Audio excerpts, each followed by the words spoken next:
Príjemný dobrý deň. Verím, že si aj v dnešnom vydaní magazínu Košického samosprávneho kraja nájdete zaujímavé informácie.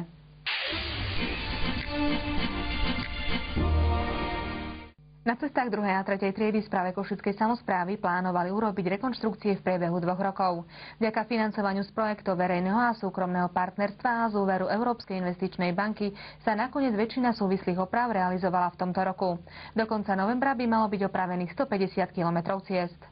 O tom, ktorú cestu zrekonštruujú, rozhoduje správa ciest KSK každoročne koncom apríla. Po prehliadke v tomto roku bolo jasné, že takmer štvrtina ciest 2. a 3. triedy v kraji je nevyhovujúca. Jednotliví starostovia, poprípade niektorí iné organizácie nám píšu rôzne žiadosti, poprípade nejaké dotazy, že ktoré úseky by sa mohli opravovať. Či aj tieto berieme do úvahy. Súvislé opravy by potrebovalo asi 500 kilometrov ciest v kraji. V tomto roku sa opraví tretina. Medzi nimi aj najkritickejší úsek cesty pred Kysakom, kde si rekonštrukcia vyžiadala spevnenie vozovky z oboch strán. Z jednej strany sa robí oporný múr, to je z dolnej strany, a zárubný múr sa robí nad vozovkou, ktorý drží ten svah, aby sa nezosunul na vozovku. Tí ľudia, ktorí sú z toho okolia, určite poznajú, že ten úsek bol vo veľmi kritickom stave.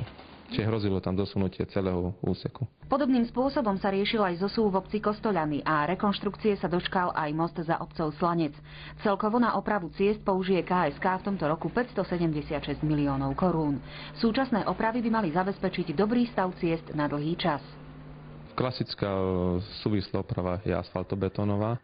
Životnosť, alebo vlastne záruka, ktorú berú na seba zhotovitelia, je na asfaltobetón je 7-ročná, na mikrokoberce priebežne sa berie 5-ročná záručná doba a na tie nátery je 3-ročná záručná doba. Ak by sa objavili problémy s kvalitou prác, KSK môže uplatniť reklamáciu do 7 rokov. Po súvislej oprave by ste nemali zaznamenať na ceste výtlky ani nerovnosti.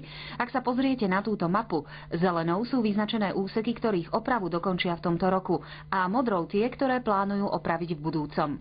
Z tejto mapy vidíte, či aj vy budete mať šancu jazdiť po ceste bez výtlkov a nerovností.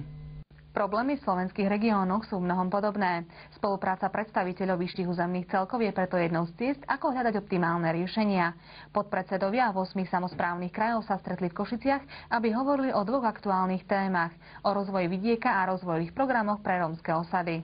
3 samosprávne kraje sa predčasom dohodli na spoločnom projekte, ktorý by mal pomôcť riešiť situáciu rómskych komunít. Podpredsedovia diskutovali o tom, ako definovať rozsah služieb pre rómske komunity a o tom, ako pripraviť komunitné politiky. Odhadované náklady sú 150 miliónov korún pre každý samosprávny kraj. Financie by mali zabezpečiť štrukturálne fondy a štát.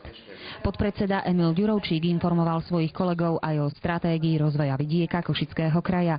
Navrhuje aktivity, ktoré by sa mali premietnúť do mikroregionálnych stratégií. Rozvoj regiónov stavia na poľnohospodárstve, lesníctve, perspektívnom vidieckom turizme a obnoviteľných zdrojoch energie. Európsky týždeň regiónov a miest, teda Open Days v Bruseli, je pre samosprávy jedinečnou príležitosťou na výmenu skúseností a získanie nových zdrojov financovania. Partnerské regióny z celej Európy sú rozdelené do 24 pracovných skupín, tzv. Konglomerátov. Košický samosprávny kraj je zaradený medzi regióny zo stredného Talianska, Francúzska, Portugalska a Španielska. Počas tohtoročných otvorených dní v Bruseli pripravila Košická regionálna samospráva niekoľko podujatí. Košický samosprávny kraj propagoval svoje aktivity v Bruseli už po 3-krát a partnerov zaujal témou profesionálne vzdelávanie ako nástroj na prekonávanie hraníc. Tie 2 podujatia sú podujatia, na ktoré sme pravom hrdí u nás v kraji. Jeden je Košický maratón, ktorý sme v podstate predstavovali v Košiciach ako takú vysunutú akciu. Druhá taká významná akcia je práve festival lokálnych televízií Zlatý žobrák. Na pozvanie Európskej komisie predstavil starosta obce Kechnec Jozef Konkolí myšlienku výstavby Európskej integrovanej školy. Obec čaká na vydanie stavebného povolenia a doteraz už investovala 19 miliónov korún. Je celoeurópsky problém nájsť odborne pripravených pracovníkov a odborne pripravený môže byť len ten, ktorý absolvuje a bude navštevovať také školské zariadenie, že teóriu prepojíte s praxom. Košický samosprávny kraj by mal byť zriaďovateľom tej časti Európskej integrovanej školy, ktorá vzdeláva žiakov teda na strednom odbornom vzdelaní. Košický samosprávny kraj prezentoval aj novovytvorené pravidelné lety na košickom letisku, ktoré by mohli na východ Slovenska prilákať nových investorov. Začneme lietať nové linky z Košíc do Londýna, do Dublinu, 7 frekvencií do Prahy nových a 5 frekvencií do Bratislavy. Tak toto je dôvod, prečo som uznala za hodné prezentovať letisko Košice aj tu v Bruseli. Sme mali zaujímavé rokovanie s našim partnerským samosprávnym krajom z Českej republiky, juhočeským krajom, kde sme hovorili predovšetkým o problematike letiska a musím povedať, že teda košické letisko je pre České Budějovice veľkým vzorom. Záujmy 8 regiónov, medzi nimi aj košického, presadzujú aj zástupcovia Domu slovenských regiónov v Bruseli. Open Days zostávajú však asi jedinou príležitosťou, kde sa dá stretnúť s viac ako 5000 odborníkmi a predstaviteľmi regiónov. Prakticky Európska únia tým dokazuje ten svoj regionalizmus a proste tá súdržnosť medzi jednotlivými národmi a členskými štátmi Európskej únie. Na tohtoročných Open Days 2007 sa prezentovalo spolu 212 regiónov a miest, ako aj spoločností z celej Európy. V Trebišove sa uskutočnilo výjazdové rokovanie Komisie kultúry Košického samosprávneho kraja. Jej členovia navštívili miestnu Zemplínsku knižnicu, regionálne osvetové stredisko a vlastivedné múzeum, aby sa presvedčili o efektívnosti vynaložených prostriedkov.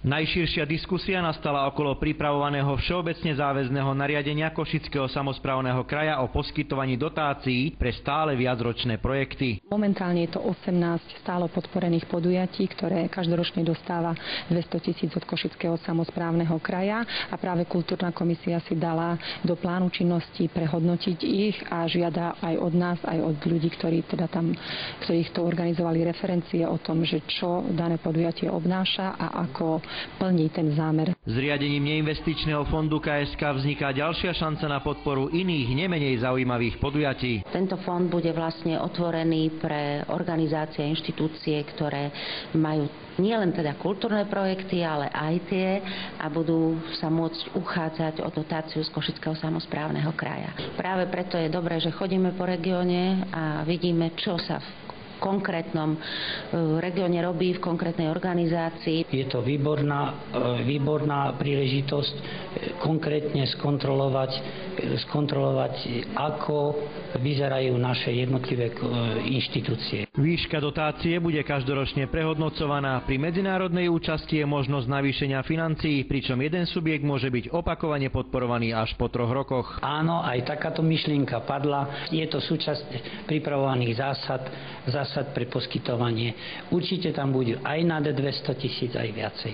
Novovytvorený fond bude možné získavať prostriedky aj z iných zdrojov. Či už to budú neskôr 2% z odvedených daní alebo z rôznych ministerstiev, z dotácií, sponzorské príspevky. My ako členovia kultúrnej komisie máme zvlášť záujem, aby v rámci nášho regiónu živá kultúra bola v popredí.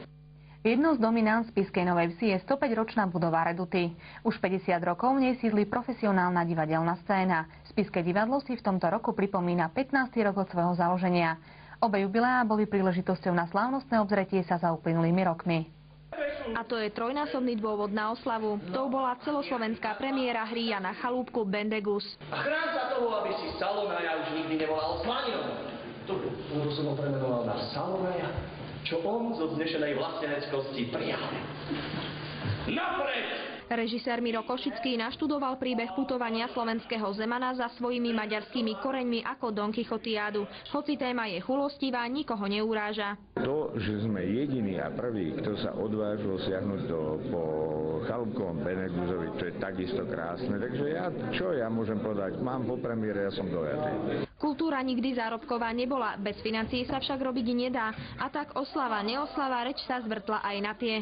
Práve teraz sme v štádiu pripomienkovania stratégie rozvoja kultúry, kde stále a stále, myslím si, že nie len my, ale aj ostatné samosprávne kraje poukazujeme na to, že divadlá predsa majú nadregionálny charakter, takže naozaj viaczdrojové financovanie u divadiel je na mieste v prvom rade. Riešením sa ukazuje byť pomoc sponzorov. Bez servítky na ústach to ironicky udalosti komentoval režisér Košický.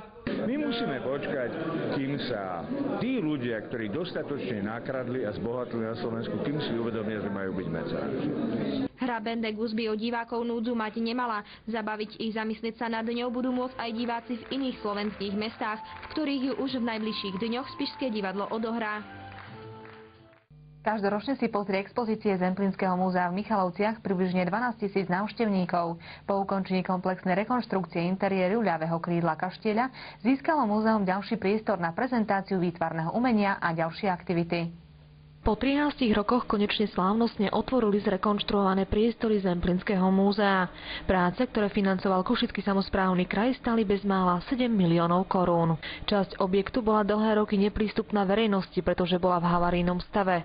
Po prerušení rekonštrukcie začiatkom 90. rokov zostalo krídlo nedokončené. Chceli sme časť využiť na expozičné účely, potom jedna miestnosť by mala byť venovaná ako koncertnej sále, výstavnej miestnosti, po prípade ako miestnosť na prezentácie, na semináre.